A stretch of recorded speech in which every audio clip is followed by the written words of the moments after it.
Welcome back, fellow armchair generals. This is Gamer 1745 here with my continuing playthrough of Hearts of Iron 4 with BlackICE Mark II, the 2.5.2 version of the game, and we're going to get into this. Coming up to the end of 36 here. Well, that's the surrender in Tokyo Bay at the end of World War II. That's where that photo comes from. But okay, King Edward abdicates. Prime Minister Baldwin has made it quite clear that the dignity of the King Emperor will be impinged if he were to marry not just a commoner but also a divorcee. If that was not bad enough, an American, after much soul-searching, His Majesty has chosen love over duty and has chosen to abdicate. His younger brother Albert will assume the mantle as King George VI. London bookmakers are already making odds on whether the shy man will make it to his own coronation. Okay, well, the main thing I have to say on this is it wasn't, they weren't upset that it was a commoner, the people, the government, whoever.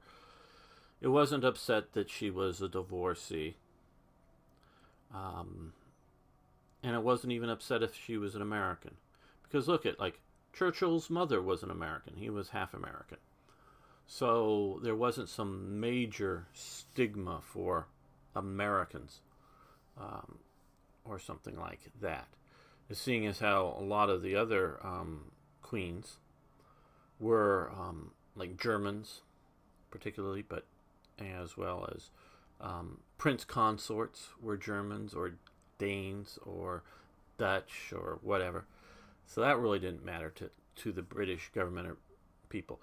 What mattered was, one, shall we say, generally speaking, the friends that Edward was keeping and unable to seem to, or unwilling to seem to keep the bad elements away, as the government saw. So there's that.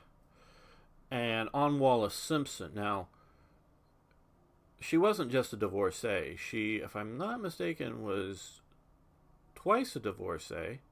And just prior to wanting to marry Edward, she was, or well, starting to see Edward, she was married to someone else, her second husband, a Brit, if I'm not mistaken. And they were leading sort of an open marriage going on, and there was a lot of sort of interpersonal stuff that the British society wouldn't take. It was going on with Wallis Simpson in particular. So it wasn't, in my opinion, because it's a commoner. It wasn't because she was a divorcee. And it wasn't because she was American. It was because of her personally.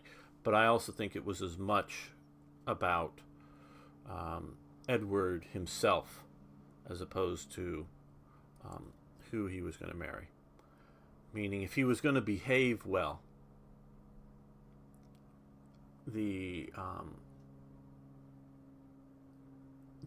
would have been acceptable. But since he wasn't going to behave well, including who he was going to pick to marry and her personality, then that's when they had to deal with things. Okay, so now I also want to, well, we've got a Nelson class, we've got, I was going to start subs, but I'm used to doing that as Germany, but let's do a, this looks like our light cruiser type here. We'll do a light cruiser. There we go. Get that in production.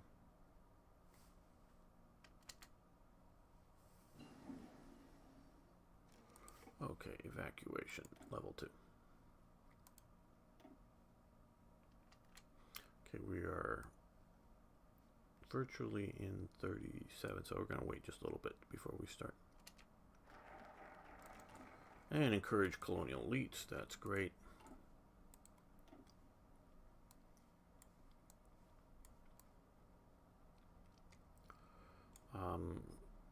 Yes, Commonwealth ties. We're going to improve our relations with our Commonwealth. I think in concept. That's right. We're waiting until.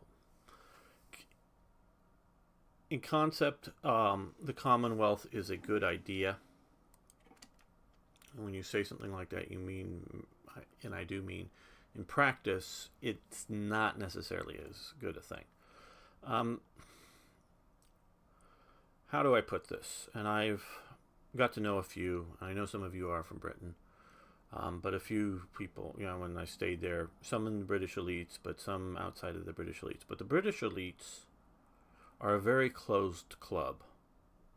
They can be very friendly with people outside of them, and they can make good friends as individuals with people outside of them, but it's an individual thing. They're very much a closed club. And that's the way they like it. And that's the way it is. And that's why the British Empire, Britain has lost 2 empires. First empire it lost was the 13 colonies, if you will, and what became the United States. They lost that, and then they lost in the sort of post-World War II their second empire. Because really when America was going here, yep, they had the Caribbean islands, yep, Canada was part of it, they held on to it. The only reason they really held on to it was it was militarily defensible. There was very little communication between some place, say in Massachusetts, and up here overland. You had to sort of go the rivers, and if you know the story of getting the artillery down when they raided a fort up somewhere in here, Fort Ticonderoga, if I'm not mistaken, but I could be, and brought the artillery down. The horrendous journey that was. It had very little contact, so it was militarily defendable. Its main way of commerce was via the sea. Still, you got to realize a lot of the commerce between the colonies themselves was coastal via the sea. So you have to sort of understand that about the colonies and the way things happened in the pre-railroad age, when and where you could. So they were able to hold that, and long term they were able to hold it. Was all the Americans that were loyalists left the colonies, and a great many of them settled in Canada. So it became a loyalist stronghold. Down here, this was obviously a slave-holding stronghold. So relatively small populations, relatively isolated on islands, using naval power to hold it. So they held that. But that was sort of the great bulk of their empire was here. Now they were started to make inroads at the time, 1770s, into India. But if you looked at a map, their actual territorial holdings were very small and got a little bit larger when you're talking with their local allies. And so that gets a little bit larger territory, but still, Hong Kong was not yet really a thing at all. That's later Opium Wars. Singapore was not yet a thing, even though, again, they were starting to trade with China, but those weren't a thing. African colonies, God, they for their slave trade, because Britain was doing the slave trade along with others, they were just a little sort of idea of the port right here. Or something that they controlled. That wasn't the colony. And at the time of the American Revolution, anything down here, that was basically Dutch. So the first empire Britain lost was with the Americas. Then post it, they built up a new empire. But they didn't learn their lessons from America in the new empire. They did not give representation of their imperial subjects within the central government, within the central policy-making body of Parliament. Now, like I said earlier, it's really a closed club. You almost really have to go through Oxford or Cambridge as universities to sort of be in the elites of that. The society's really a closed club. And I get that you don't necessarily, whether it's in the 18th century or the 19th century, huge numbers of voters in India overruling relatively small voters in Britain. I get that. And that makes sense. But, and as well as, the reason I picked India, as well as they're culturally very different. They're going to make different cultural choices. So, I get that they don't want to have that overwhelming parliament. And also, they don't, even if where you're talking about places like Canada and as Australia grows, it's predominantly British in culture, British settlers, they still don't want them to grow up and dominate them because they could get large populations. But what they really should have done was have local setups of governments, but have, before it becomes too late, have a few representatives in Parliament from at least the British regions and places like Bombay and Calcutta, small sort of city-states around places like India, have them, elect a member of Parliament. And sure, they may end up being elected by predominantly non-British subjects, but that they would get a sense of buy-in to the British system and have, although minor, real input into the British system. Had they done that, not post-World War II or post-World War I, when, sort of forced to, but do it earlier as a voluntary thing. Go, hey, yeah, you're established well enough, we'll give you one member of Parliament. Seeing as how many members of Parliament there already are, and again, and it changes it over time, and I don't know specifically, but there's hundreds of members of Parliament. So, having a few members from various parts of the empire would be a thing that would hold the empire together. But even still with that, the idea of the Commonwealth, as opposed to all government is sent out from London. Because so long as, even in this modern day of an age of communication, if every mayor type person is appointed by Parliament, not just the overall governor, but every element of, and then the mayor or the local regional, if it's, an Australian state or whatever, is appointed by, head of that is appointed by somebody in London, and then he picks his, local ministers, local people, administrators, I should say. They're going to be very good to see you back. Very much pushing a pro, if you will, English or even pro-British viewpoint on distant lands. And that can be counterproductive and non-responsive to the needs of the locals. So the idea of a commonwealth in which there is regional governments that are elected locally, that is a good thing, and that is a good way to do an imperial system. Some areas, I don't know, like Singapore, like Hong Kong, very much because they're, if you will, trade outposts kind of thing, may very well continue to be the top actual executive, not just a figurehead governor, but a actual ruling sort of figurehead, or not figurehead, but de facto ruling person, very well may be an imperial appointment, and they may or may not have a local city council that's elected locally, because again, these are sort of imperial trade outpost kind of things. Once you get into a larger idea of Malaya and wanting Malaya to be in there, you need to have a certain amount of local buy-in to the government. Now, they may not, if you're again trying to build a commonwealth that is a type of empire, they may not be able to have their own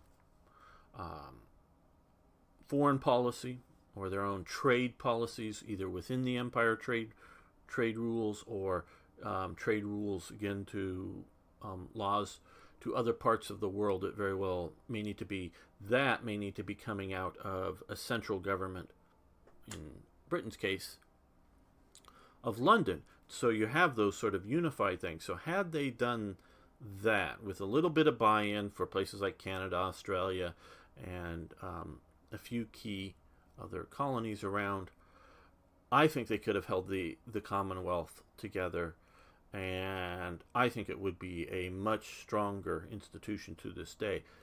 Again, I understand why people want independence from England. America did. I can understand why, whether it's a culturally different place like India or a culturally similar place like Australia, that the English can be annoying. I know there's some English watching.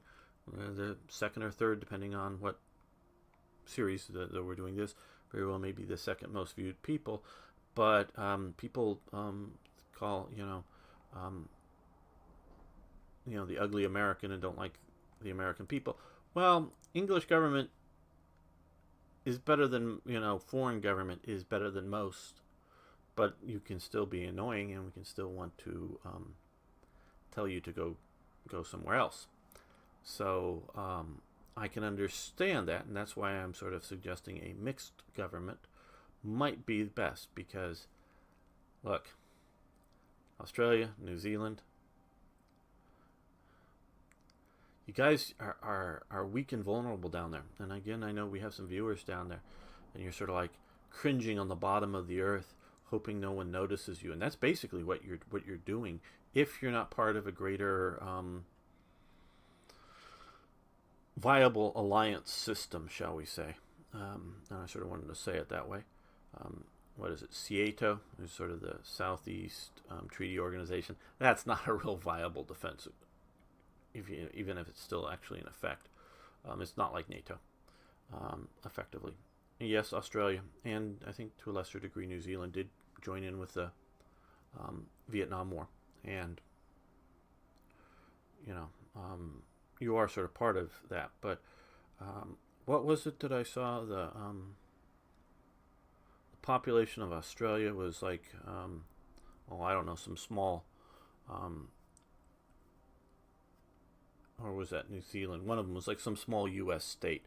You just don't have the population base. You have, especially in Australia, but also in New Zealand, you have a geographical base that's strong, but you just don't have a population base to fend off major world threats. You need to be still to this day, part of a strong alliance system, and when you do that, you have to pay the price of that. Yes, again, particularly Australia, I don't think New Zealand so much, has helped out in places like Afghanistan quite a bit, and that's good. But you need to do that to be effective, because trust me, there are modern day threats out there that are serious, and you don't want to be left out in the cold. And so Britain also, I think, would benefit even to this modern day with that, as being a part of a greater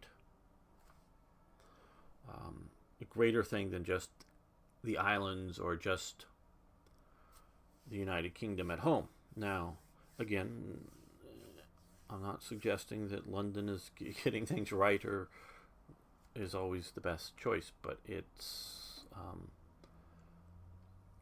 a good way to keep things organized, and have local representatives and local governance as well. And they need to strike a good balance of it. Now, of course, in the modern day sense, the Commonwealth has fallen apart. Places like Canada, Australia, New Zealand have helped out in World War I, in World War II, in the various desert wars in Iraq and Afghanistan, and they've very much been part of that, and I'm aware of that. Trust me, I am aware of that. But other parts of the Commonwealth, I don't know if they're even still theoretically in it or out of it. Places like Nigeria, Kenya, for a while, some of these other areas were part of the countries, were part of the Commonwealth. I don't know, quite honestly, don't know whether is Jamaica still in the Commonwealth. I don't know. But these countries are small and vulnerable, and we can see what happens when places like, where is Grenada? Grenada, I think, is there. Windward Islands. You can have Cuba come in and take it over, basically, and then the U.S. came in and took it over, and basically said, well, you can do whatever you want so long as you're not part of Cuba. Now, okay, production. We still need more different things produced, not just more of things. So I want a couple of more military factories. I also need to do some more naval factories in time.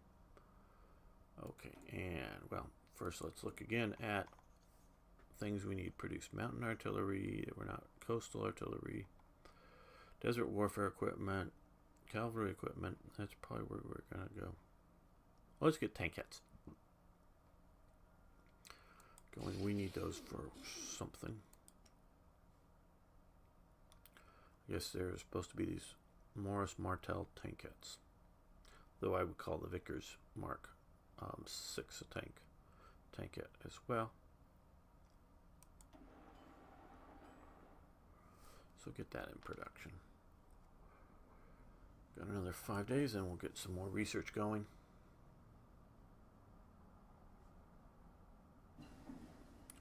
Yes, yes. 31. And we're saving. And the first. Okay. We want to get this going as quickly as we can.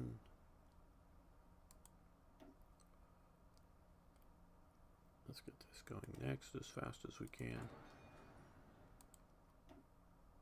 And then this. There we go. Okay, the 1st Armored Division. The division was formed in November 1937, so this would be early, on the initiative of General Sir Archibald Montgomery Massingbeard. That's a different Montgomery than Montgomery of Alamein. Chief of the Imperial General Staff. At the time, it was initially named the Mobile Division. Jolly good. No thanks. Yeah, we'll take it. We'll take the division. It gets us some extra stuff researched, which is nice. Okay, the Public Order Act of 1936. The act banned the wearing of political uniforms in any public place or public meeting. It also required police consent for political marches to go ahead. The act also prohibited organizing, training, or equipping an association of purposes for the person of enabling them to be employed in to usurp, sorry, I'm reading that wrong, usurp the functions of the police of the armed forces of the crown, or for the use or display of physical force in the promoting of any political object. The act had the indirect result in improving the stance of the BFU. Their forced abandonment of paramilitary and armed tactics improved the party's relations with the police, and in making it more respectable, it increased the BUF's appeal among traditionally conservative middle-class citizens, who became the party's main base in the years after the Public Order Act of 1936. Okay, some words on that. That would be, this in its total would be unconstitutional in America. To banning the wearing of political uniforms in public, that's a type of speech we value. We've gone and say speech is more than just literal speech or literal words. It can be wearing a symbol, a badge, a uniform. So that would be against the law. Also, it is perfectly legal and legitimate in America to form militias. You can try to do well-regulated ones. That's in the Constitution. But, and we also believe in the posse comitatus, which is the ability for the law enforcement of the people, not the government, meaning we can form posses in that under certain circumstances.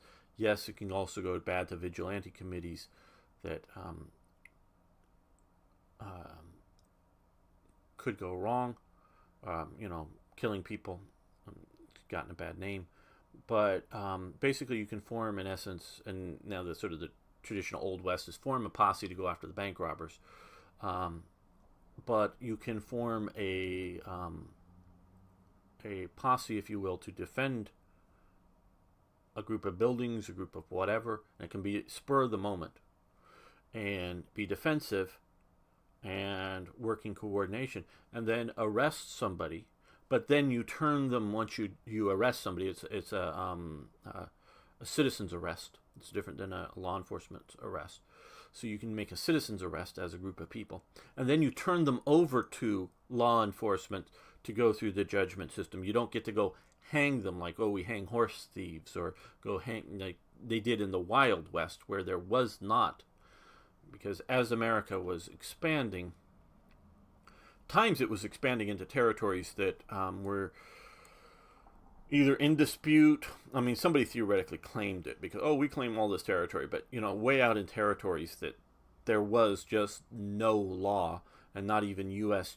governmental jurisdiction, because sometimes Russia claimed parts of this, Mexico or Spain claimed parts of this, and Britain where was this border?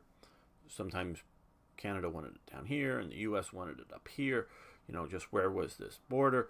So in this territory, at times it was not governed, and then even once California becomes a state, in here there's territory that has no government. There is nobody. Oh, Sam killed Bob. Now what do we do about Bob? Well, we can just kill him because there is no law to take him to. So that's how America, for part of the time, was, because there was no law, there was no court system. But once now that we have a court system, if Bob kills Sam, we can arrest Bob, as a citizen, and then turn him over to law enforcement, which that in America is allowed. You can make a citizen's arrest and use force and defend yourself with force. Now, again, it's very gray area. You'll probably be sued and all kinds of crazy things, but that is still allowed under the U.S. law. So this would not be the idea of having, equipping, training, or, prohibiting organizing, training, and equipping an association of persons. So, a militia, we can do that in America. Now, if you start, again, doing bad things as that organization, it becomes a criminal organization. Whether it's the mob being a criminal organization or a domestic terrorist group. One that's not talked about a lot is ELF. I don't even know if it still functions. ELF in America. Earth Liberation Front. Mostly they just burnt down buildings and did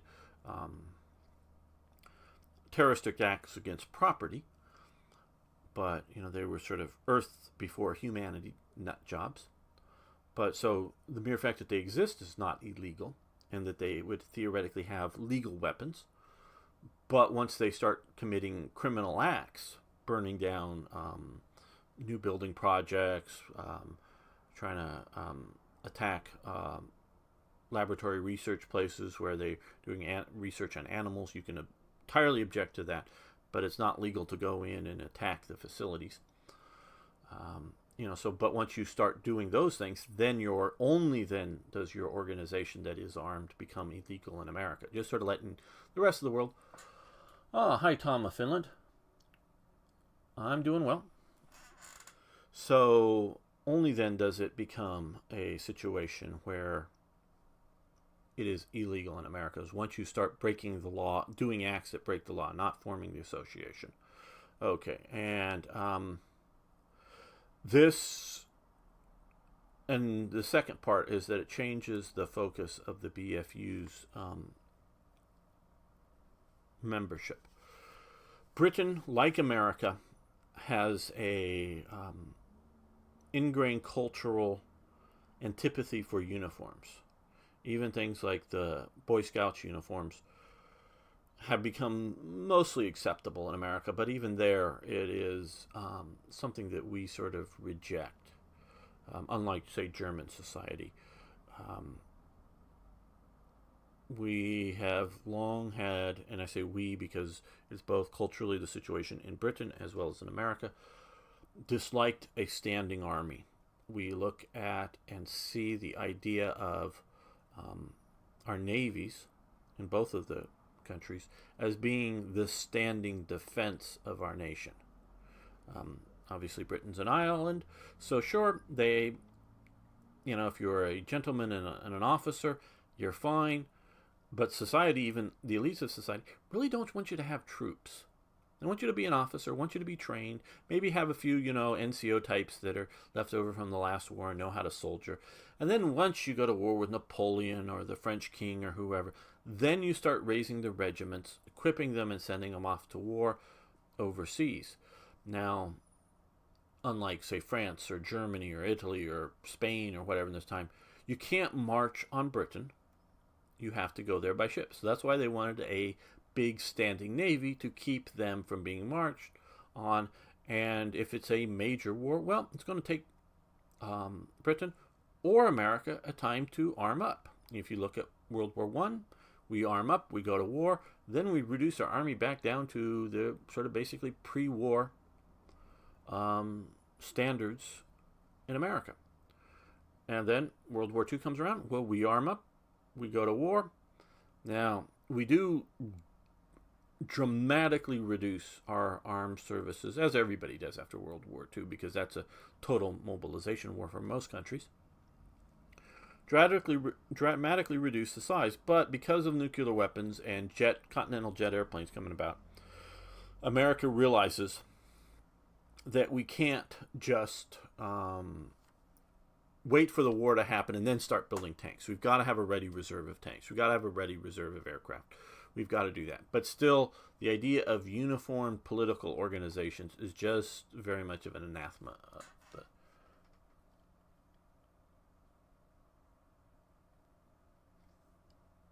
Okay, good. Thank you for that, because I have not really played a game of Hearts of Iron 4 BlackICE as like Britain, and so we'll see how this goes. And some of the very early stuff that I was playing as America in the early days doesn't really count because they keep redoing it. But that's good to hear that something we have to be ready to face, because I obviously knew that Japan is going to be building a navy.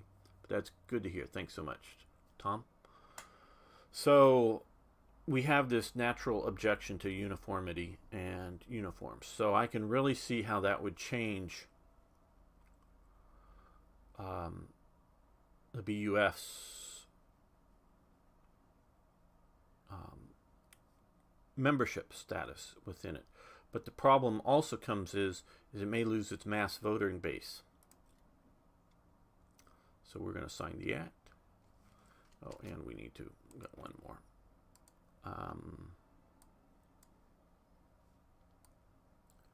We're doing Rolls-Royce. Okay, that's still the 38. Humber Scout cars. Anti-tank defenses. Yeah, let's do that. That will help us against the German panzers.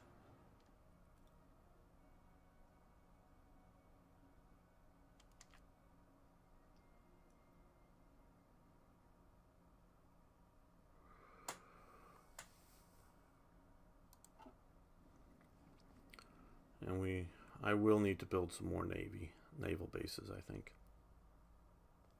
Because I want to maintain a strong navy. We've got naval rearmament. Okay. Okay, so we probably about done up all of our national focuses that are going to get us more naval bases. I'll keep that in mind and I'll build up some more. Bomber workshops, good. And yes.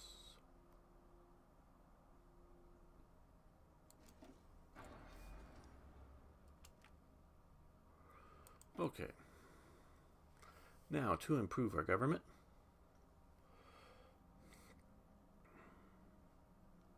let's take we've picked him. Neville Chamberlain is right now what economic minister. So factory speech, we have, well, we're not going to go Harold Wilson. Some of these portraits they've done are very good. Now some of these are just generic, but some of the stuff they've done very good.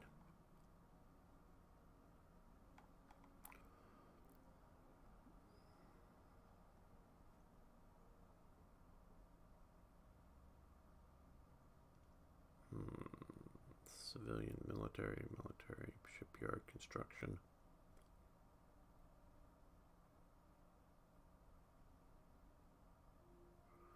Well, it's both military, small arms,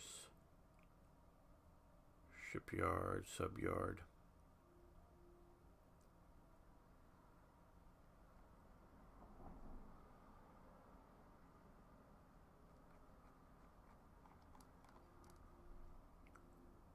Everybody's civilian. I'm going to do some more civilian, but not a lot, so I think we're going to go with this. Dockyard, shipyard, yeah. So we're going to, yes. Chamberlain is being thrown out of the government as economic minister. We still have Stanley Baldwin as prime minister. Submarine workshops. That will all help us. We are doing that good, and we need to do here because this will help various things, including getting more resources.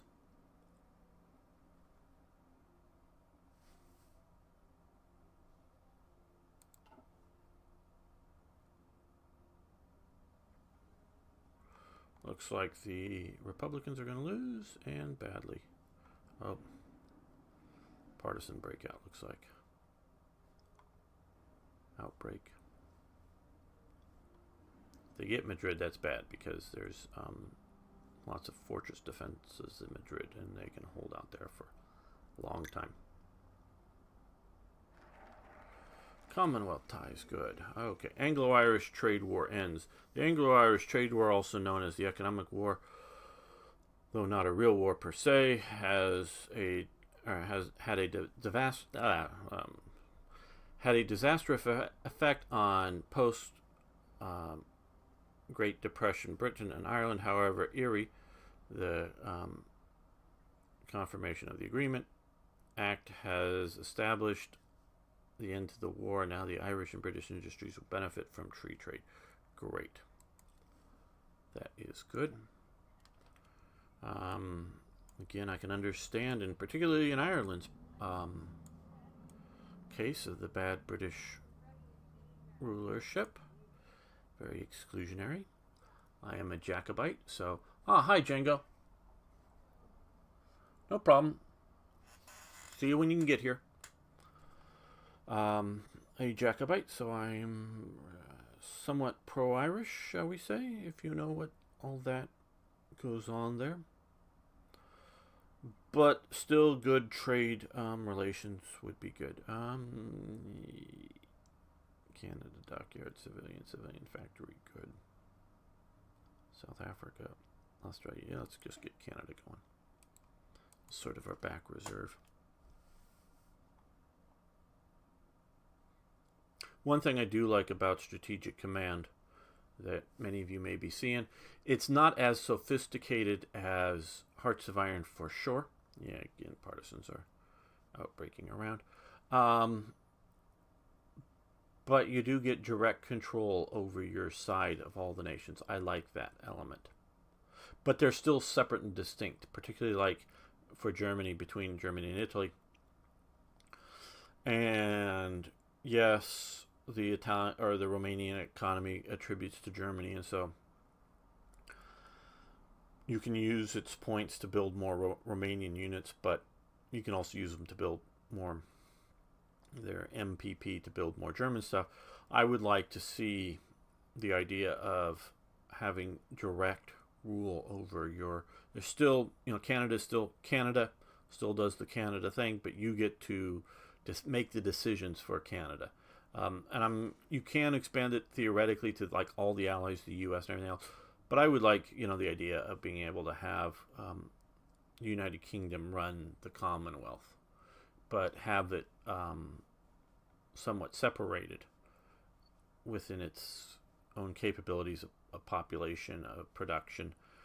The problem comes down really with that is, and there are problems, is the idea is you can overwhelm the AI a little too easy, I think. And so if you do that, if the AI, is just not smart enough to handle it, is the problem. Okay, armored cars, Rolls-Royce armored cars. Rolls-Royce armored cars are fairly good armored cars, but they were World War I armored cars, and I think by the 30s they had fully stopped any production of them. And Britain still had a lot of them. There's a fair number of photographs of them being used, like in the Western Desert. And they used them up until the end of the war, but not in combat situations. They, occupying India and places like that in sort of very third rank uses.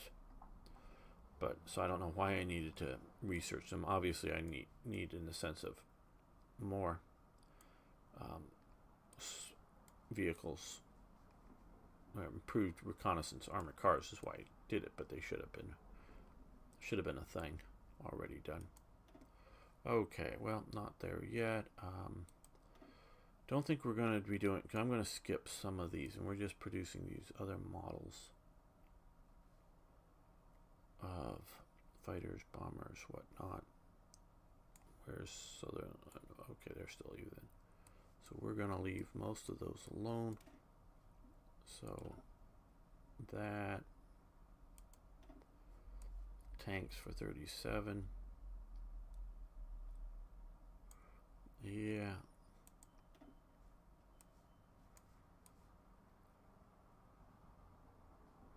Boys, anti-tank rifle. Still ahead.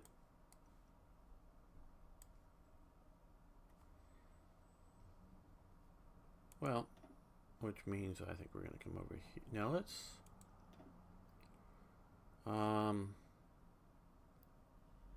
air superior. No, we don't want to do air. I'm thinking Navy actually. Okay. Convoy sailing. That would help with our. Yes. We're going to do that. Now we're looking at.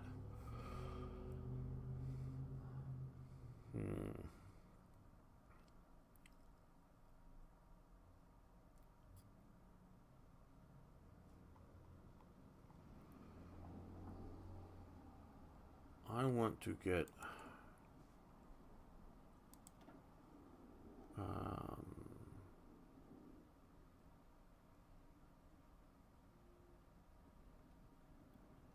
Vickers Armstrong. Okay, good. They finally did make that as a naval one. I know I bitched about that before. No, we don't have the points right now, but I'm looking at research time, like cruiser destroyers research time. That's good. The screen. That's Lancaster 7 shipyards. 5, 7. We don't even. Okay, Northern Ireland. So we're gonna write that off because I don't know that I'm gonna build 7 dockyards in Northern Ireland. So yeah, naval dockyards. So Lancashire, which is there. Okay. What we need to do is, and we currently have 3 naval dockyards, so naval dockyards, and let's increase that by that. So once that's up and going, now we may want to do some more military factories. So wrong one. This one. Again, I'm looking for things not being produced that we need production in. So that we're at least producing some. Okay. Because things like this, we're producing more uniforms than we're currently needing, or, than we're needing per month. So we will catch up at this rate. Not that we won't increase some of these at some point, but we are. Now here we're not catching up. So that's where we'll expand first. But where we're not making any light cavalry equipment, saddles, I don't know, sabers, high top boots, bridles. Where's cavalry equipment? Do we not? Oh, right here. I just went past it. Okay. No resources, but just takes up a factory. Makes sense. And we got another one done. Okay, anti-tank defenses. So let's, again, because right now we will be improving truck factories and things like that get these pumping out faster, quicker, more. Then we need cruiser tanks. So let's get cruiser tanks in production. And here we go. I want to move you to the top to make sure you have the resources you need.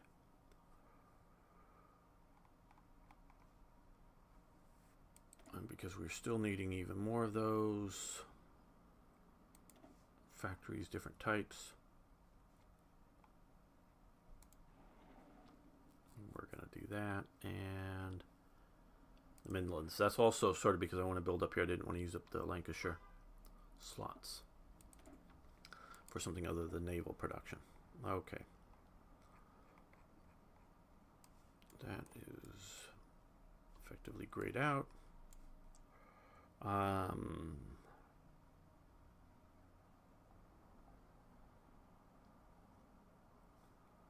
Yeah, I don't see a downside of this. Let's go for that. Tool maintenance, all right. Yeah, we're already there. Got most of that done, researched. So, also 37, yeah. Let's get that going. And we can improve our government some more. So, we got Atkins is the industry. Let's check out Stuart Menzies here as head of intelligence. Our only real option, so yes, you stay. Interior Minister. Crime fighter, Prince of Terror. Okay, Marco Polo Bridge incident. I've looked into some of this recently, did some research, not so much on Marco Polo Bridge incident, but what was going on with the Japanese and the Chinese. Both of them, as well as their puppets, if you will, had been for years probing each other's borders, having incidents that are shooting at each other, basically, and with people dying. But it was more like something you sort of see here. You know, a patrol of cavalrymen or whatever would go into areas that both people claim. Now, obviously, China claimed all of Manchukuo. Manchukuo is just the Japanese, if you will, pronunciation or version or whatever you want to call it of Manchuria. And they had the Manchurian emperor, Henry Puyi, was of the Manchus. The last Chinese ruling emperor, imperial line, shall we say, came out of Manchuria and had conquered and become, as opposed to a southern emperor, or as opposed to a central Chinese emperor, or as opposed to a Mongolian emperor, when the Mongols, Genghis Khan, Kublai Khan, was ruling, being the emperor of China. It was a Manchurian. So in essence, there was a fair amount of support locally. So in essence, it was a Manchurian breakaway state that was also a puppet of China. So it had its legitimacy, though, that much of the world doesn't want to recognize it then or recognize it now. It did have a legitimacy that I would grant Manchuria. So now where should the borders of Manchuria be versus the Soviet Union, versus Mongolia, versus China? That's to be determined, obviously, by physical power as much as anything else. So you have that situation going on. So you have Manchurians wanting to be Manchurians, not wanting to be ruled by either communists or, as they saw it, you got to realize the nationalists are somewhat of a left-wing group, and that they originally, under Sun Yat-sen, the communists were part of the nationalist coalition. They, of course, break away. They try a sort of little revolution, doesn't work. The nationalists butcher a lot of them, and then Mao and some of those do the Long March and whatever, so that they're worried the Manchurians don't want that. The Manchurians don't necessarily want rule from Nanking, as being the capital down there in central China.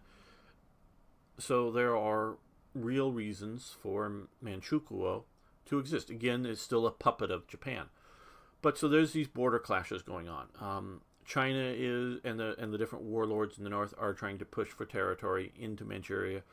Japan is trying to push for expansion into China, most assuredly. So that this isn't a unique incident, but it's at the Marco Polo Bridge.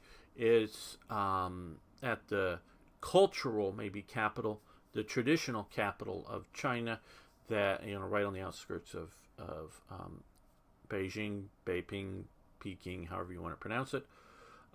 So if the Japanese were to move in there, it would be a major thing that the nationalist government can't just let stand passively by, so they resist. So this starts out the situation there. So it's not unique, but sort of its location is a bit of a bit different. Okay, conservative crime fighter. So there's probably no choice between the two there. So we'll leave him. And Anthony Eden, who later becomes prime minister. Smooth-talking charmer as foreign minister. Lord Halifax, compassionate gentleman. He's sort of the main alternative to Churchill. And so we're going to leave that. And of course, we can't change the king. I guess if we were going to other sorts of things, because he's dead and these aren't the British monarchy. Just looking at other options here. No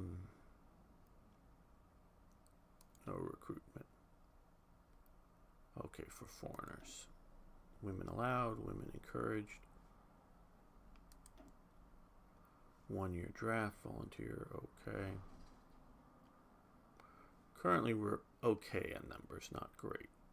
So I'm good. This reserve army, standing army.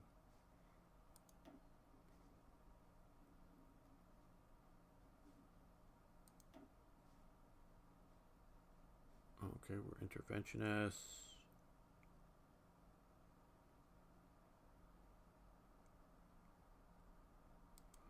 Civilian economy. So we can't get to early mobilization again until 15%, and we're at 2%. So that's a long ways off. All right, well, we're still a long ways off of getting a ship designer, or somewhat off. Don't really need more military high command at the moment, and right now this would get us more political points, but don't know that we really need that.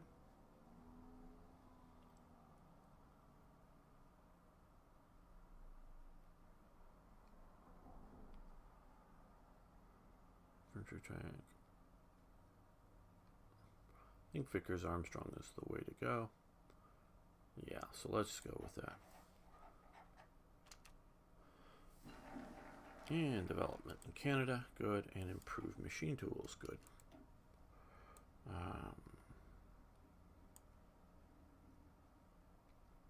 Need to do Raj or Australia. Well, let's get the British Raj going there. I want to get the additional research slot. Okay, well, this is going to be breaking soon. But until then,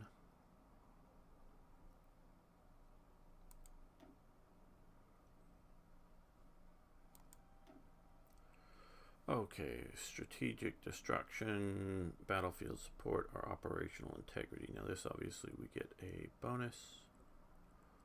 So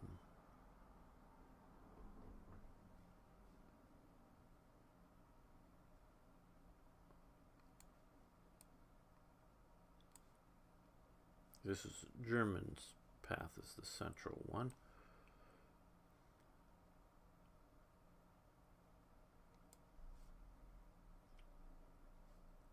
Well, air superiority, that's nice for defending ourselves, dogfighting experience.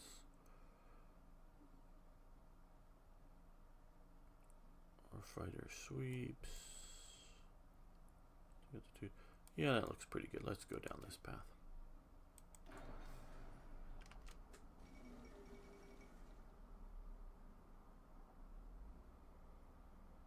Yes, it is. Like I say, it's a Manchukuo is a puppet, is a you know, definitely not necessarily a popularly supported government as well. Oh, I'm not arguing that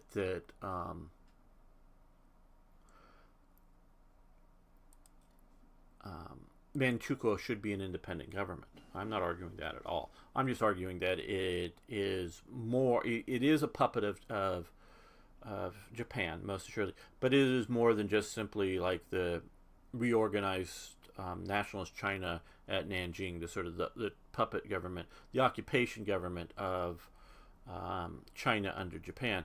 It is more than that. It is more than just a made-up state. It is more than just a creation of outside powers. There are reasons for Manchukuo to exist on its own. Okay, we're going to we've already got that. Let's do basic truck factories.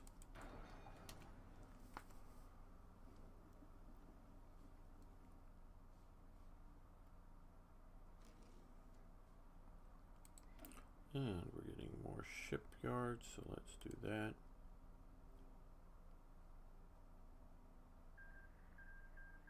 Oh, and we also got done with producing the carrier. Yep, bye-bye Republican Spain. Now, let's also make another carrier. There's another Ark Royal class, but one. I want to do just one for now at least. And here we go. Get it into production.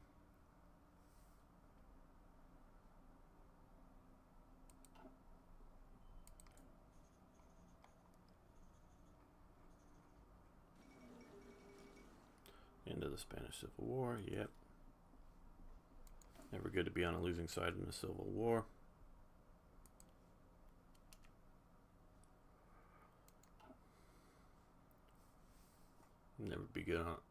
Never good to be on a losing side of any war, but civil war sometimes. Probably an ideological war. Now the Spanish Civil War was ideological, but an ideological war may be a bit worse than simply like a territorial war, because they're just looking for more territory. You can either move out of the newly occupied territory or stay there, because sometimes they want you there because they want population. Obviously, Nazi Germany was racially oriented, but something like the Italian Empire mostly was just wanting to get more territory, and they didn't mind more people in it. Well, let's change this to the Rolls-Royce. While we're at this, I still push it down a little bit, but get that up there. Okay.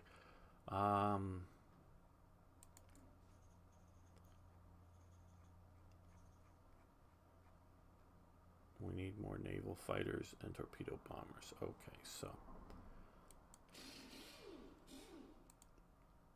first I want naval fighters, because CV fighters. It's one thing if I can't bomb the enemy, but if the enemy is able to bomb me because I don't have enough fighter screen, I think that's more important. So if I Gotta have only one of those. Or enough of one of those. I'm choosing fighters over bombers for the Navy.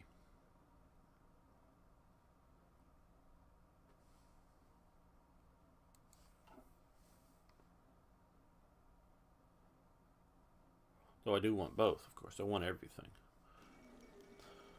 Okay, the Expedition Internationale Paris 1937. If you've seen either of my Let's Plays of Third Reich events or played it, you've seen that from the German perspective. But France is proud to launch with great fanfare the Universal Expedition, or Exhibition, I should say, not expedition, but Exhibition of 1937 in Paris over 101 hectares, however big that is. 44 countries showcase their pavilions around the themes of arts and techniques applied to modern life. Nearly 32 million visitors will rush to come at the time. Paris will retain the Châtelet Palace and the Palace of Discovery and the Palace de Tokyo. The spirit of the new modern art triumphs everywhere. The world wants to believe for the moment that the exhibition will finally bring together everything that unites man. But circumstances have placed the monumental Soviet and German pavilions across from each other. This will lead to them to challenging each other, one with a 25-meter statue of the worker and the Kolotz woman brandishing a sickle and hammer, the other a monumental sculpture of an eagle holding a swastika in its talons. Yeah, the German one was designed by Albert Speer.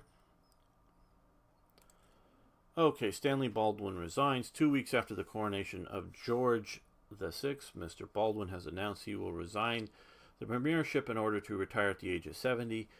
Having led the national government on and off since 1923, he has been a steady hand responsible for bringing the British Empire out of the Great Depression, and in recent years has reluctantly overseen the beginnings of imperial rearmament and the abdication of Edward VIII. He steps down as popular and successful prime minister, but has he done enough to counter the growing threat from Germany? Absolutely not. He does not do enough.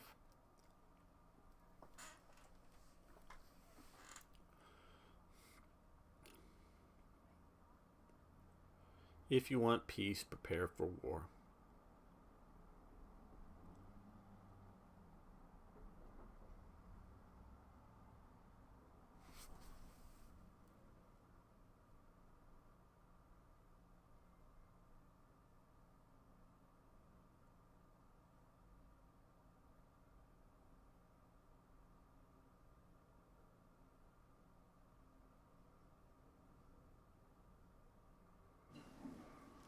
Okay, fortress defense for the infantry or land bases. Heart attack. Well, let's look somewhere else at what we can do to improve things here. Next. Basic fighter factories.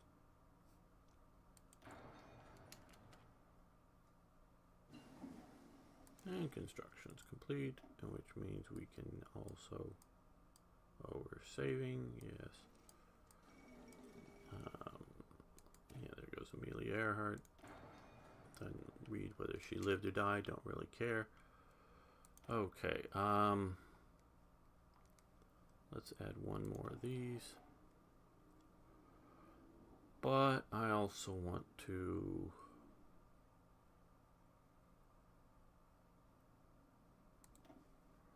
put two more of these into the queue to build.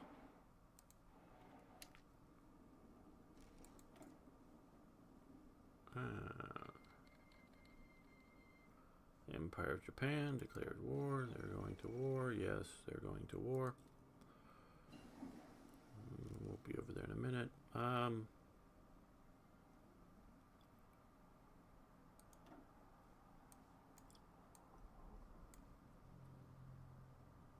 Motorization research, small arms research, artillery research.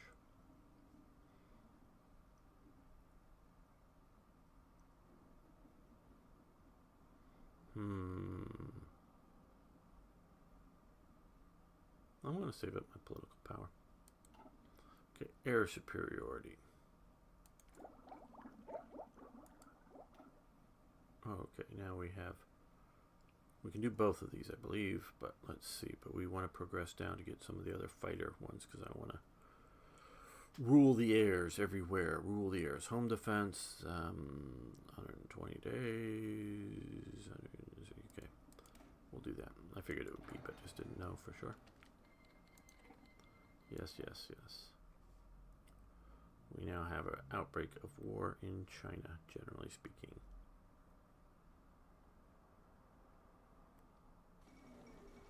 The fall of Beijing. Develop the British Raj. We'll get to that in a second. Okay. Well, we can't do this yet because we also have to do it. I thought it was one or the other, but yeah, sure. We'll get Australian development. Okay.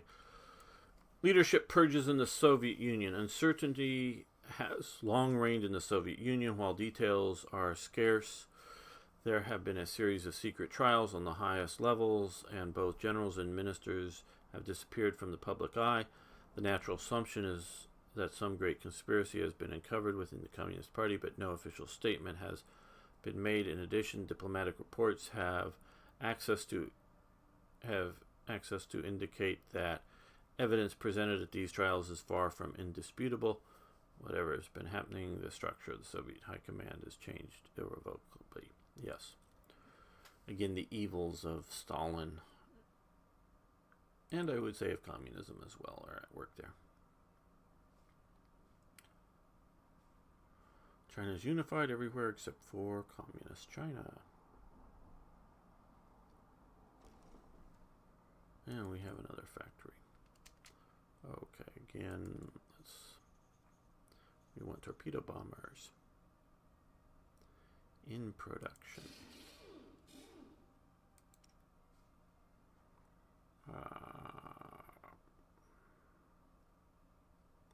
There we go. Now I want to move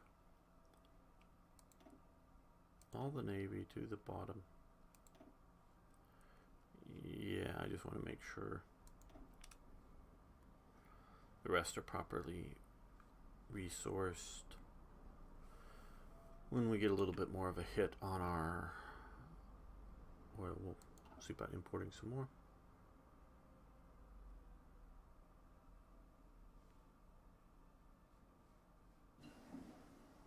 Skills and training, good.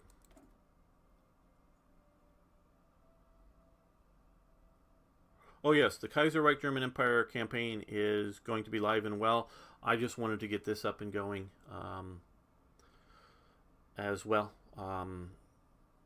What I'm going to try to do is, approximately 3 days a week, have both Kaiser Reich for 3 days and BlackICE for 3 days, sort of going back and forth in some sort of form of that. So I hope people will maintain interest in both of them. Neither of them are dead this time.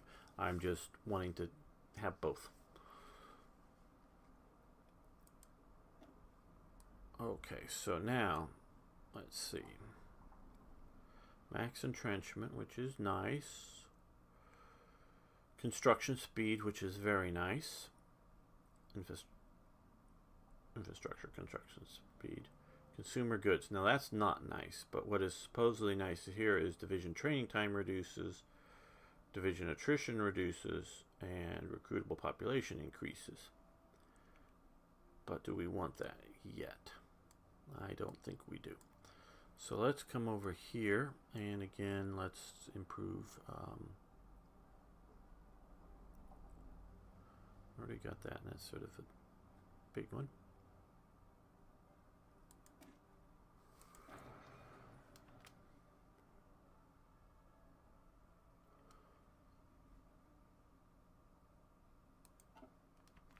Okay. Everybody on Twitch, hang on. I'm not going anywhere. But we're going to end this episode for you watching on YouTube later. Thanks so much for watching. Thanks for liking the videos. I do appreciate that. Um, please post questions, comments, suggestions, ideas. I love hearing from you. See you next time for more Hearts of Iron.